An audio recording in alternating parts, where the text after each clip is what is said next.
And before I start, I just want to say a huge thank you to everyone I've met so far. It's a real thrill to be part of this amazing conference. The people I've met already, this is still the beginning of day one, the conversations I've had, the ideas that have been shared, the energy and enthusiasm and passion amongst all of these people in this room, it really feels like this is a platform for profound change, and I'm really excited to see what this conference becomes in the future. But I was asked to talk about service design, and specifically, I was asked the question, why do we need service design? And my short answer to that is, I'm not sure we do need it. And that's the end of my talk. Thank you very much. Now, in its current state, if we're not careful, we're not going to need it. But I still have huge ambition and optimism for the power of service design, and that's what I want to talk to you guys about today. In the spirit of the title of this conference, Meet the Unmet, I want you to meet the unmet potential in what service design could really mean.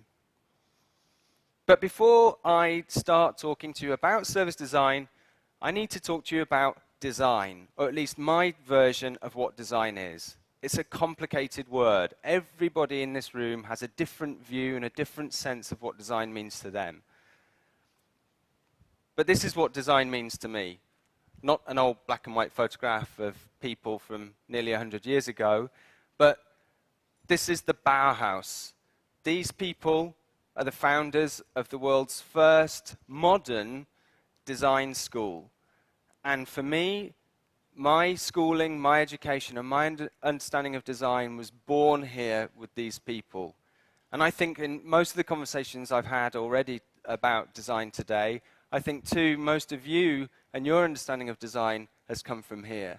And we have a lot to thank for these amazing people for bringing us so many incredible ideas that led to modern design. And their ideas were that there were incredible technologies of the time. This is 1919 when Walter Gropius first formed the Bauhaus. The technology of the day was mass production, and new materials were coming into play. But these people noticed that although mass production had incredible promise of bringing products to the masses, those dreams were not being realized. That common people were suffering because products were inaccessible. A lot of particularly engineered products were dangerous to use. They were not human-centered. What these people said, what the Bauhaus decided to do was make it their lifelong mission to humanize the technology of the day and to democratize it, to make it accessible to all, safe for everybody, and to improve society through designing products that people could consume. Amazing. That's an incredibly powerful thought about what design can mean. And one of the greatest icons of design of this era, for me, is the Volkswagen Beetle. And it symbolized everything that the Bauhaus stood for. It was conceived very deliberately as a vehicle that every common person in Germany could own. That's Volkswagen means the people's car. The purpose for that was not just about physical mobility. It wasn't just about helping people move from A to B. It was about engineering a social mobility, helping people improve their interactions with their family, with their friends, and spread ideas across the nation by having this amazing vehicle that was financially affordable, that had environmental credentials. It was designed to do 33 miles per gallon, that was in its original brief, and it was supposed to travel at 60 miles an hour, carrying a family of 3. It had everything in it, a social motive, a financial plan that worked, and some environmental credentials. Absolutely amazing power of design. Unfortunately, by the time I graduated as a product designer, the power of design seemed to have diminished or become lost. It had lost its way and had become more of a styling exercise. Now, I still value this side of design. This is the modern Volkswagen Beetle. It's not trying to tackle the same challenges that the original did. This is just trying to style something that we're supposed to want to consume, that we're supposed to desire and want to own. Now, product styling, that side of design, is massively important, and I have a huge amount of respect for it, but it's not what I think of as where the real value of design lies.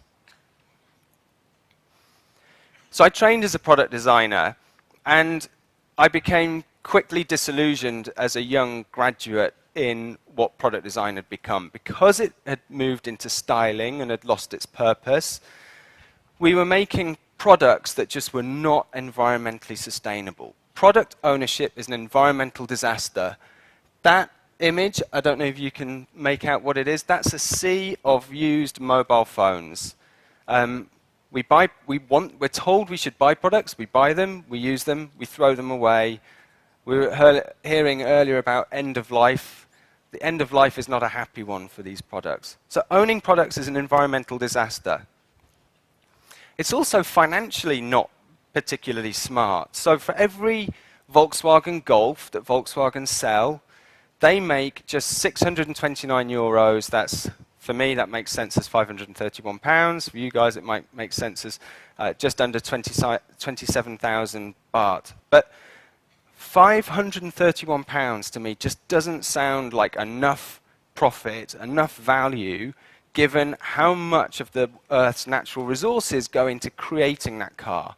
How much skill and experience and talent goes into designing it and producing it. How many people's lives and working hours go into building it and then marketing it, and the amount of energy that goes into distributing it. It just doesn't stack up. It doesn't feel worth it. I also learned from Gartner that a product sale, typically on a car, only accounts for 1/5 of its total lifetime value. So if you can times each of those numbers by 5, where does that profit come from? It comes from the services around owning these vehicles. So we've already established, or I've tried to establish, that owning products is an environmental disaster, it's a financial disaster. I think it's also become a social disaster.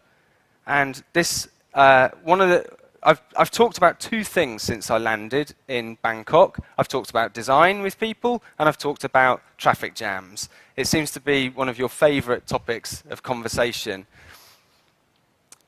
This is not a happy situation. How many people here are missing their child's bedtime or bath time? How many people are late for meetings or interviews and are feeling stressed because of this situation?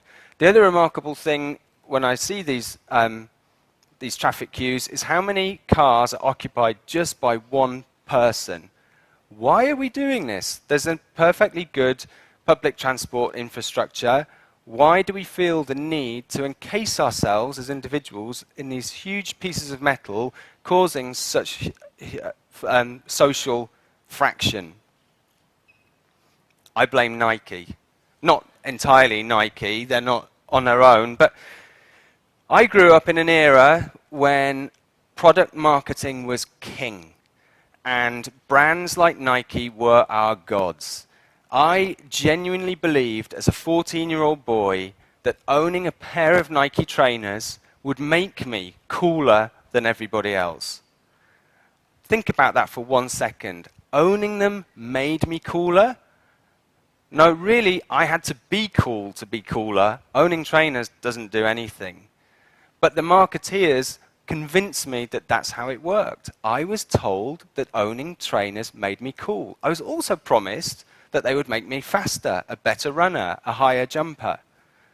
I own Nike trainers, and they don't do any of those things. I was also told that I should desire a Porsche, that owning a Porsche was the best way of showing people that you were successful. You've made it if you own a Porsche. Well, sadly, I bought a Porsche, and I'm actually ashamed to admit it, but it didn't make me feel any more successful. In fact, the first 20 minutes of driving that car away from the showroom was the worst 20 minutes of my life.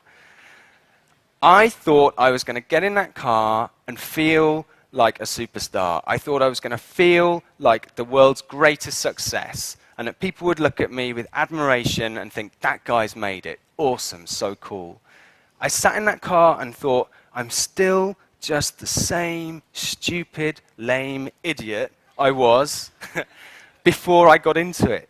It's beautifully engineered. It's an amazing thing, but it hasn't actually changed my life the way I was promised it would.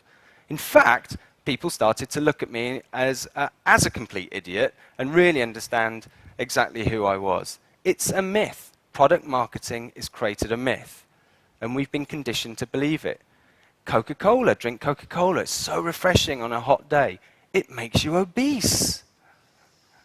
Rolex watches. I don't own a Rolex watch, but I do have one of its competitors. It doesn't tell very good time. All it does is tell people that I've got more money than sense, and that somehow I think projecting my self-importance on other people is a really good idea. It's a horrible idea. And Levi's jeans. They don't make me any slimmer. They don't connect me with the idea of the Wild West and the pioneering spirit. Building a startup business, that connects you with the spirit of the Wild West. Owning a pair of jeans doesn't actually change anything. We have to do things to be something, not own things. Now, as a young designer struggling with this idea that anything I might design would end up as landfill, would be financially nonsensical, could create more social problems than it would fix, and would end up being put in the hands of marketeers that would sell lies to people, I couldn't live with myself, and I really struggled. I'm a product designer, but I can't do the thing I love because I'm frightened of what it will become. But I was saved by this thing. This is the first web browser I ever used. I was saved by the internet. I discovered the internet. I didn't discover the internet. Tim Berners-Lee discovered the internet. I came across the internet in about 1994 on a trip to San Francisco, and it completely blew my mind. I was in, bear with me, I was in a laundrette that was also a bar that had a computer terminal in it. I know that sounds crazy, but that's California. And that computer terminal just was a green screen with some text, and the text looked like it was being written, and it was being written by two people having a conversation on the screen. Those people were not in the bar. They were distributed throughout San Francisco, and I was invited up to the computer to take part in their conversation. At the time, I was a recent design graduate from Glasgow in Scotland, and I found myself in a bar struggling to talk to the people around me, but having an amazing conversation with these two people on a computer. What I was using was the SFNet, which is one of the precursors to the World Wide Web, and that single experience is one of the most profound things in my life, that I realized that technology was enabling a conversation between me and people that I couldn't have with people in the room. And that, for me, felt incredibly powerful as the kind of technology that the Bauhaus were using with mass production. Network technologies, to me, felt like the future, and that's where I started to design. But these things weren't physical. I was designing websites and web products and digital products for people. None of them were physical. They weren't tangible. I couldn't touch them. They didn't have any form. So I asked myself a question. And this question was the question that was to set me on a course for the next 13 years that has pointed me to this point now. It's the kind of question, looking back, I really wish I hadn't asked. And it was this, fairly innocuous question. I trained as a product designer, but I'm not designing products. Am I designing services? I asked myself this question in 2001 and came to the conclusion that I was designing services. It was that simple. But that thought made me feel a little bit lonely, so I wanted to find other service designers. I wanted to find a community of people that I could design services with. Maybe a company I could join to design services professionally and be paid for it. So I went to the web, my favorite thing, and I asked the web, "Oh web, can you put me in touch with other service designers?" And this is what happened. There weren't any. In 2001, nobody was talking about service design. And this, to me, felt like one of the most remarkable things that I'd ever come across. In the UK, 78% of our economy is services, just 22% product. Why do we have so many product designers designing so many products for such a small part of the economy? Why is no one designing services? So the only way I could possibly work for a company that designed services, given that no one was doing it at the time, was to form my own company. So in 2001, I started the world's first service design agency, which was called LiveWork. And I started LiveWork with two amazing people, Ben Reason, who some of you have met previously, and Lavrence Lovely. And when we started LiveWork, we knew we were doing more than just starting another design agency.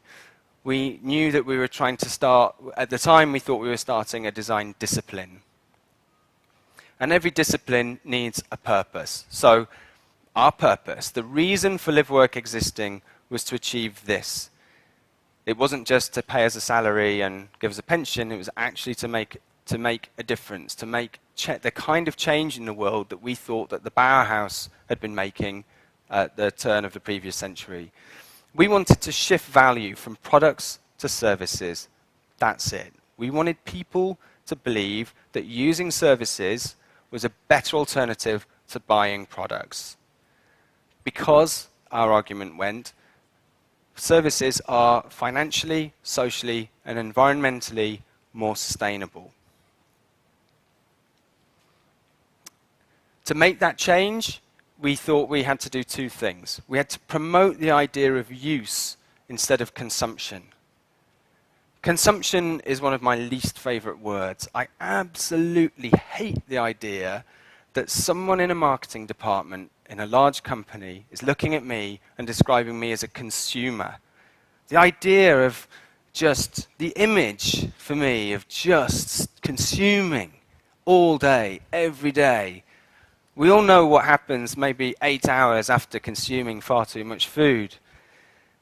I don't want to live like that. I don't want to be someone that just takes from the planet and takes from other people. But I do want to use things. I don't think we have to live in an era of austerity. I'm not saying that we should do without things. I think there's a different way of thinking of us other than consumers. And we needed, as designers then, to design for access and not ownership. Now, these are quite abstract terms, I appreciate that, but a real example of designing for access over ownership is going back to the Volkswagen Beetle. There are small design decisions that are made in the design of every car, like key entry. Why does a car need a key? If we really think about it, a key becomes a problem if you try and put a car inside a service, because the key needs to be distributed to all users of that service. So that small engineering or design decision, it's lazy thinking, every car needs a key, makes services very difficult to implement. So every car sharing service in the world, like Zipcar, has to put in aftermarket technology for wireless card readers and remote keys. It's aftermarket technology. The Volkswagens they put on the street aren't fitted with this technology. They still have keys. So as designers, we need to think about those lazy decisions, those decisions to put things inside our products that actually inhibit services. And that's what LiveWork wanted to do. If we ever designed a product, we would design a product ready to help services happen. So now this is what I imagine you guys are thinking. That's great, Chris. Thanks very much. Still don't know what service design is. You've just given us lots of words and some theory. And I apologize for that. So maybe I should just try and talk you through quickly a little bit about what I think service design is today and maybe why I think it needs to change. So service design is based on an idea that much of design is based on, that you need to design around people. You need to find their unmet needs and solve them. It's a very simple idea. It's a simple principle. But it's not unique to service design. any good product design company or graphic design company would be or an architecture firm would be asking the same question.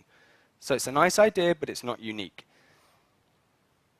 And the idea of service design isn't, though, just to design for the people, it's to design for the businesses as well, the people that provide the service. A service is created through an ecosystem, a group of people that come together to make a service happen. And the business, the service provider, is as an important part of that service as the end users, the people. So the idea of good service design is that you deliver value by providing better service. And the third part of the Venn diagram is technology as the other stakeholder in providing services. When we started LiveWork, one of the questions we asked ourselves was, would we design services that didn't have technology in them? And after 12 years, I still struggle to find a service that doesn't have some technology in it. Technology is fundamental to us operating services. So technology, though, the purpose of technology tends to be a way for services to be marketed to people and delivered. So we deliver service over a digital channel. That's what a lot of clients will come to us and ask for. And this feels like it makes sense. It's a nice balanced space between the desirability of people, the feasibility of technology, and the viability of business. I learned this Venn diagram from IDEO, one of the world's best-known product design consultancies. And service design very clearly and honestly borrowed from that thinking. But service design isn't just an idea, it's also a process. And Birgit Marga, in the previous in the video that we just saw, she talked about the process. Her process had 3 steps. This process has 3 steps. Sometimes they have 4 steps. But broadly, the steps mean the same, that you start with user insights. You then take those insights and turn them into ideas. You make lots of ideas, and then you edit your ideas until you turn those ideas into implementation. You make services. Great, it's a good process. And service design is based on a set of tools. Those insights, the stage of the service, those insights are based on ethnographic research tools. Now, this is very different than market research. This isn't about asking tens of thousands of people what they want or their opinions on A or B. All that does is validate the quality of your questions. What we do with user insights is we take a small number of people, maybe 6 to 10 people, and we observe them in depth. So this is an example of a service design project that we ran at Method for a financial services company. And this is the kind of material we report back. Don't worry about trying to read it. It's not, the content isn't important, but it's the way we communicate. So we go and see David, who's 22, and we see him in his home, and we talk and at work, and we talk to him about how he plans his financial life. We talk to him about how other ways that he plans his life. We talk to him about his health and his education and how he entertains himself and how he keeps himself fit and motivated. All to understand the way he lives, what motivates him, what excites him, what frustrates him, in order that we can try and find his unmet need. Sometimes, and the best times, are when the insights throw up something really unusual and really remarkable. So that sentence that pops out of something that David said, he just told us very off the cuff, worrying about online security is vintage. And that just blew us away. It's like, this guy's from a totally different generation. While we're worried about data privacy and everything, he's just like, yeah, who cares? What's the worst that can happen? Someone steals my identity, takes some money out of my bank account. I get the money back. I don't care. Things like that are, for us, that's why we do insights. We don't think like that. He thinks like that. We're building services for him, not for us. Great. Insights are fantastic. And as we're designers, we take our insights into sketches. We make ideas, and we make ideas tangible very quickly. And we like to run workshops with as many people as possible in co-creation sessions. We'll bring David back in, and we'll play back to him what we thought we heard, and we'll get him to help us generate ideas. We'll bring the client into the room, and we'll all work together to generate lots of sketches. It's like brainstorming on steroids. It's very creative, it's great fun, we produce a lot of material.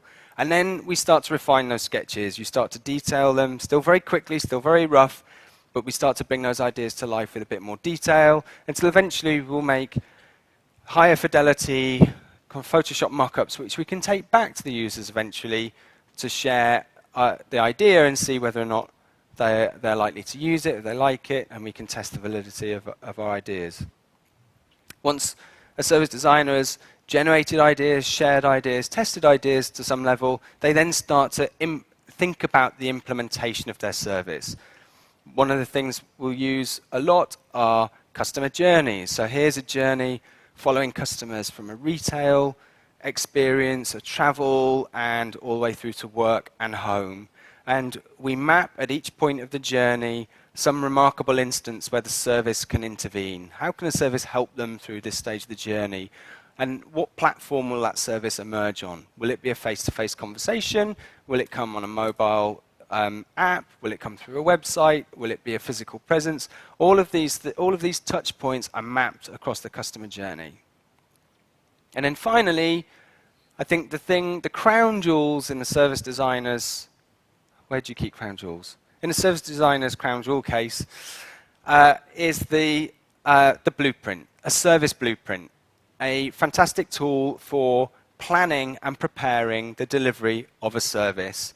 We take each stage of the customer journey from awareness to the customer, the user thinking about the service, the initial sign-on, purchase, the first use, repeat use, sharing, and eventual leaving. And we map every channel. How does this service operate across every channel?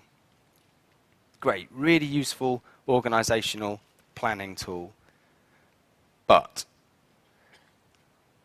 add all of that up, and bearing in mind that we've been working this way since 2001, I thought I would list all of the achievements that I think service design has brought to us today. And this is that list. This is what we've managed to achieve so far. Now that really is it. There isn't another slide. That is...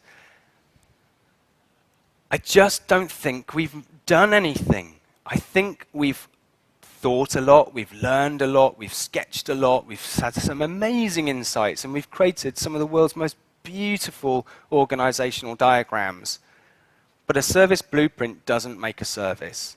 And insights don't ever really make something happen. They don't change anything. They help us move forward, but they don't get us to any destination. So my concern is if we don't do anything really critical to look at how service design performs, we're never going to make it valuable. It is not going to make the profound change. I believe it can. So what can we do about it? Well, the good news is I think there are some amazing services out there and that have happened in the last 10 years. Airbnb is going to replace hotels. That's it. It's a service, it's a web service, an international web service that lets people with apartments or spare rooms rent them for short times to people that are visiting their city or that location. So, for example, recently I took my wife to Paris. I didn't want to stay in a hotel because I travel a lot with work, and the hotel room I'm staying in right now, beautiful hotel, is the same as the hotel room I stay in San Francisco, which is the same as the one in New York. I don't feel the city, I feel a hotel. So we went to Paris and we booked an apartment, a private apartment, from an Airbnb customer for 3 nights. And we got to stay in a real Parisian's apartment, had it to ourselves, and felt like we were part of the city. It was a really authentic experience. Now, Airbnb is just a connector. It connected me, the person that wanted the service, with somebody that had an asset, which was the apartment, who wanted to provide it to the service. Airbnb isn't building isn't building architecture, it's not creating its own asset, it's connecting assets with the market. And for those of you that haven't heard of Airbnb, they are on track for turning over $1 billion. They're already valued at $2.7 billion, and they've only been trading for 4 years. They are a phenomenal startup service success. Nike Plus. Has anybody not heard of Nike Plus? Few people. So Nike Plus, it's I had a slide earlier, I hate Nike because of their marketing, then all of a sudden, Nike bring out something I think is truly remarkable. A service that helps me track my running, a data-driven service that helps me track my running, monitor my running, and share it with a community, and understand from my friends and family how they're exercising, how they're running, and how I compare with them. Amazing service built out of all its participants' data. And that's where the honesty of Nike can come into the reality. Nike promised me when I was 14 it would make me a better runner, a higher jumper by buying their trainers. Now with a service, they actually are making me a better runner. Zopa, I'm not going to ask the same question again, but Zopa is a peer-to-peer banking service. So at the moment, with a bank account, you put your salary into the bank then take the money, when you turned your back on it, they take that money out of your account and they lend it to somebody else at a far higher interest rate, and they give you a little bit back. That's how the bank makes money out of your money. What Zopa do is they say, hang on a minute, we've got people that want to save money and we've got people that need to borrow money. Why don't we just put them in touch with each other and let one individual lend money to another individual who pays it back? They're growing at a phenomenal rate, and I'm pretty sure are going to be acquired by one of the large banks soon. I also know that almost every large financial institution in the world is now looking at setting up their own peer-to-peer banking service. Funding Circle is the same as Zopa, but it's for businesses. Grub Club is doing to restaurants what Airbnb is doing to hotels. So Grub Club is private people's houses. They'll make dinner for one evening and invite anyone through the website to come and join them for dinner. They'll pay for the dinner and have an ad hoc, on-demand meal. Awesome. Zipcar, something we worked on at Live Work in the early days, is a peer-to-peer, it's not peer-to-peer, but it's a car-sharing service. Zipcar have hundreds of cars throughout most cities in the world, and you don't pay to own the car, you pay a subscription service for every time you use it. Every one Zip car on the road removes 6 private cars off the road because they're optimal. They're used continuously rather than private owners' cars that tend to sit on the drive or in the car park at work. So it has the potential to reduce the traffic to 1/6 of its current state. Lyft is, I think, an even better version of Zipcar, because Zipcar own the cars and put them on the street. Lyft just lets you, as a driver, publish the journey you're about to take so that anybody that wants a lift can accept your journey and share it and pay you for the drive. So there's no need for anybody to sit in their car on their own, burning fuel, taking up space on the road. Blah Blah Car is similar, but it's more community-based, groups of people pre-planning to organize ride-sharing. Friendsurance, revolutionizing the insurance industry by peer-to-peer insurance. So friends insuring themselves in case of a house burglary or the loss of a mobile phone. One of the biggest problems with insurance today is that we pay so much insurance. It's such an expensive thing, and we get so little back. People are incentivized to cheat the system. Almost everyone in this room, or maybe not in Thailand, but if I was talking in the UK, I could confidently say this, that almost everyone in the room will have made maybe a very small fraudulent insurance claim at some point in their lives in order to get some value back from the insurance company. We're incentivized to do that.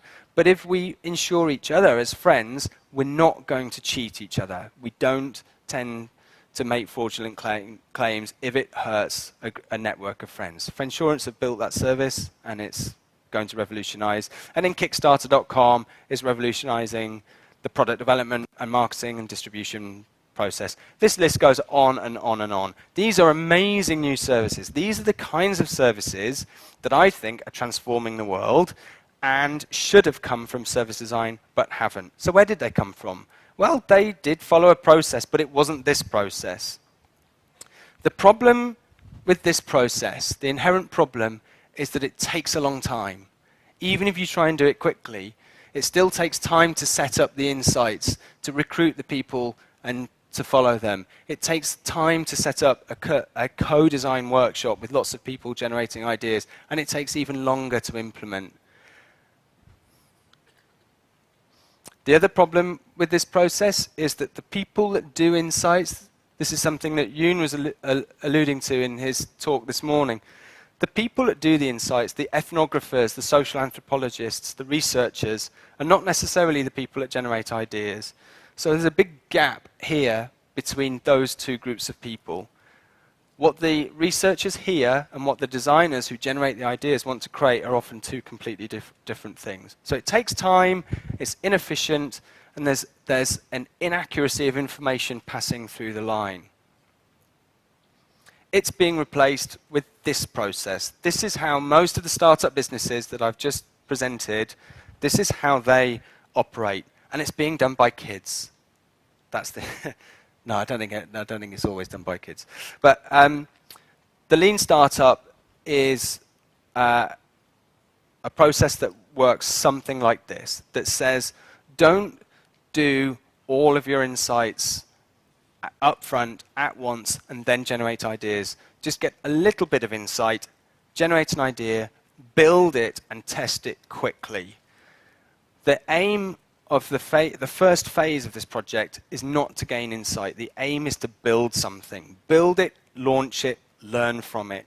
Don't spend a long time planning it. Don't create a beautiful service blueprint that doesn't get operated. Make something, make it fast, put it in people's hands, learn from it. One of the comments earlier was from Yoon again, I think, there's no such thing as bad failure. This process is designed to fail as early as humanly possible. Fail early, fail safe, fail fast, but learn from it and repeat. So the process starts with learning. You need to have some kind of hypothesis, some idea, some observation that you've seen in the world that you think, I can fix that. Something to change. You then design and build for it. This is almost counter to most of the things we're taught as designers. We're supposed to learn from people. Well, how about we don't? How about we just go straight into building something, and then once we've built it, we test it. Build it and test it. Testing is where you learn, not from traditional user research. The other thing that these startups are doing is putting people with different skills together in one room to solve problems together at the same time. So this is an example from Method, where we've got an interaction designer from Method, a creative director from Method, and then we've got the product owner and a software developer from our client, all in the room at the same time, solving the same interaction design problem which they're solving here. Break down the silos, get proper collaborative, close working teams who are incentivized to create something at the end of almost every day. The insights process I was describing earlier, I'm still a huge advocate of ethnographic research, but I don't think we should put big programs of research together at the beginning of a project anymore. What we should be doing is designing quickly with our users. So again, this is a shot from Method, where our designers brought in a customer and were making designs in the room for that customer and sharing them with them. And the sketches, they're beautiful. We can all feel very happy that we made them, but they take a long time, and they're not easy to infer and interpret, and they don't always get us closer to building a service. So make the sketching process faster, draw on the walls, and don't draw for the purpose of creating a sketch. You draw to solve a problem that's getting you to this. not this, but this. Don't build highly rendered visual representations of what you think the service might be. Get busy with code and make stuff. Do stuff. Get out of the room, get out of the building with the thing you've made and test it, build it. So this is just a short film of us making an adaptation to a service that we were testing. The client insisted that this service was all about providing data through graphs and charts to our end users. We built them a graphs and charts service and tested it very quickly, and the feedback was, we don't understand graphs and charts. And the blueprint. The blueprint still has its place. It's a good organizational tool, but it's not the end. A blueprint does not make a service happen. Instead of using blueprints which are predictive, they tell us how we want the service to be. Instead, focus more on data analytics. This is a data analytics service we built for Nokia that tracks every user interaction inside a Nokia store. So Nokia flagship stores have giant interactive touchscreens, and every time a customer selects some content from those screens, whether they want to look at a phone or an app or a peripheral like a headset, we can track what it is they're looking for. We can track the combinations of product and service and peripheral to then help the store tune how it promotes its products and services, so that it's really, the store is then designed around the use from the customers, not from the store's assumptions. So data analytics, there's lots of amazing services. Google Analytics is one of the best services in the world for a service designer to understand how people are using these services that we've built.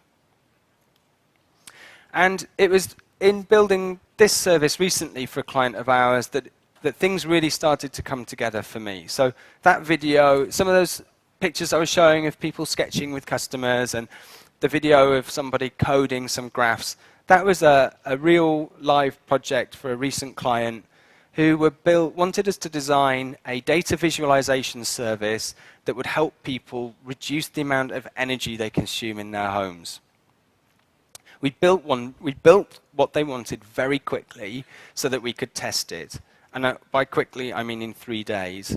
And all the tests came back that the data visualization wasn't helping anybody reduce any energy in their homes. They would look at it, think it was quite interesting, and then they wouldn't know what to do with it. They just didn't know what it meant. Yesterday, I used more energy than today. Okay. What does that mean for tomorrow? I have no idea. But in our testing and further insights by refining the product, we learned one question kept coming up again and again from our customers. And so I want to make it clear here that these tests are us operating the service. We're actually running the service after 3 days. We're not planning it, we're not thinking about it, we're running it, we're operating it. And in operating our service, our customers kept asking us the same question. It's okay me knowing that yesterday I used more energy than today, but what do I do with it? And the other question was, how do I compare with my neighbors? Yes, I'm using 1,000 kilowatts this week, but is that good? Is that bad? What do people like me with houses like mine tend to use? How much energy do they consume? So working with these customers, we had to explain to them, to be able to compare them with their neighbors, they would have to share their data. Now, in very early insights from our client came back and said, one absolute given in this service is that customers' data must not be shared. It must be kept private. But when we went, because of privacy concerns, and people don't, all the research came back saying that people don't want to share information. But when they used the service and realized that to make it useful for them, they would have to share the data, they were completely happy to. When we went back to them and said, okay, we can build you a service that compares you with your neighbors, but we need your data, they said, yeah, no problem, here, have it. Yet when they, with the ethnographers and the original insights team went to speak to these customers and said, would you be happy to share your data? They said, no, absolutely not. So that, for us, that was a great example of how the research, we could spend a lot of time, a lot of money making observations, turning them into insights, and believing them because the customer believes it too, only to be proven wrong because once we built something and had experienced it, they had a very different emotional response. So this, for me, has been another of those epiphany moments that people wanted to contribute their data to make this service better, which made me think back to some of those inbuilt assumptions that I had as a designer that I really genuinely believed were true, that we should be solving customer needs, that technology is a great platform for distributing services and marketing them, and that businesses will deliver more value by providing better service. I believed these. They seem like indisputable truths. But learning from the startups, learning from that one insight into the fact that people wanted to contribute their data to make the service better, made me question that first assumption. Maybe we shouldn't be solving people's needs. Because when we look at a user, a customer, and we look for their needs, we're thinking of them as needy. But when you really get to know people, nobody wants to be needy. People want to be needed. People actually want to be active participants in the services they consume. We don't want to be consumers anymore. We want to be making the services. We want to be part of it. We want to contribute and to be active participants. Now, as a designer, that means we need to completely rethink who these people are that we're designing for and what motivates them. We should look at them not as needy people whose needs we're there to help. We should look at them as a resource that we should exploit. Maybe we go and talk to them and find out what they're really good at, what they're useful for. How do we use these people to create value rather than how do we solve their needs? The second truth for me in all of this is that technology is not a distribution platform for old products and services. Technology has something much more, and technology I'm talking about is network technology, the web, mobile technology. Technology has a much bigger, much more profound role in society. It's decentralizing. It's taking those things, hotels, banks, insurance companies, car companies, all of these things that had to centralize their operations in order to scale, it's decentralizing them. It's taking banking back to where it began. Individual people supporting each other financially, but it's happening globally. So that our future services are going to look much more like services of the past than most services today. And technology is enabling that profound shift. And those two change the role of business. Future of business will not be there to provide service to people. People will be providing service to each other, using technology to make the connections and to distribute the assets. But the business is there to provide the platform to connect people with each other's assets. It's there to optimize the utilization of assets. That's a little bit wordy. And what I mean by that is, if we take the Zipcar example, if Volkswagen used to be there in order to provide a vehicle for every one of us to own, what Volkswagen will become is an organization that helps people who have their vehicles sat on their drive or sat in a car park, give someone else use of that vehicle so that it's not sat there being unused. It's the same thing that Airbnb are doing to all the empty apartments and the empty spare rooms in people's houses around the world.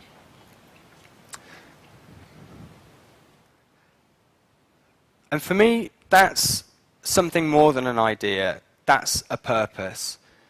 I want to go back to the 14-year-old me, conditioned to want to own things, conditioned to believe owning and showing off to people the things that I have consumed will make me a more fulfilled person. And that lie that I was sold as a 14-year-old We have incredible power in this room. I know that many of you are designers, creators, software developers, hardware developers, budget holders, students, teachers of students. Have it in our power to create the future. I just want us all to think about the future that we are going to create. Do we want to create a future that ends up being sold as a lie to people who ultimately are not fulfilled, that damages the planets, that doesn't make any money and makes no social sense? Or do we want to align ourselves to a purpose and a set of values that sees people as valuable active participants in their communities, in the services they use, that sees the power of technology share the power and share the value amongst those people? And do we want to see business act as a platform to help people better serve each other? If we do, then I think we genuinely have the power in this room to come together to make that future happen. And I'm asking us to create a future that we would like our children to grow up in, because I lived in a past that I didn't want to grow up in. Thank you.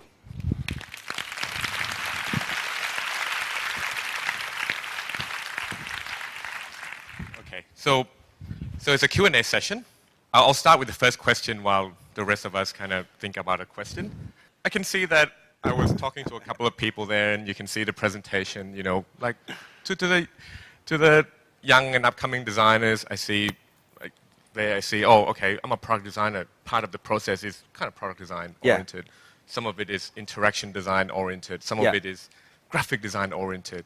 But what is it? What is the core of service design really? What is needed to become a service designer? So,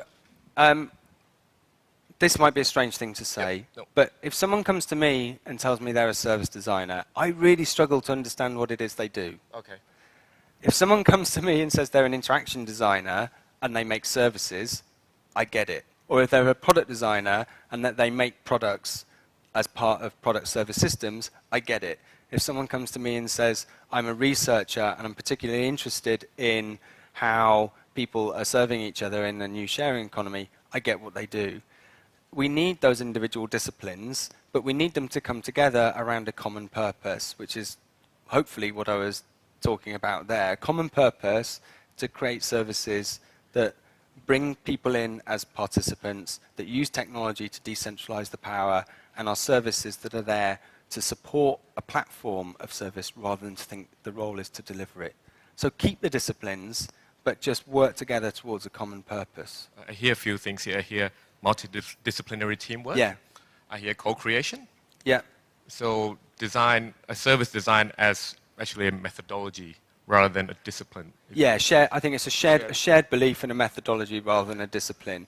And I'm possibly more guilty than anyone for having stood up in conferences like this around the world for the last 13 years saying service design is a discipline.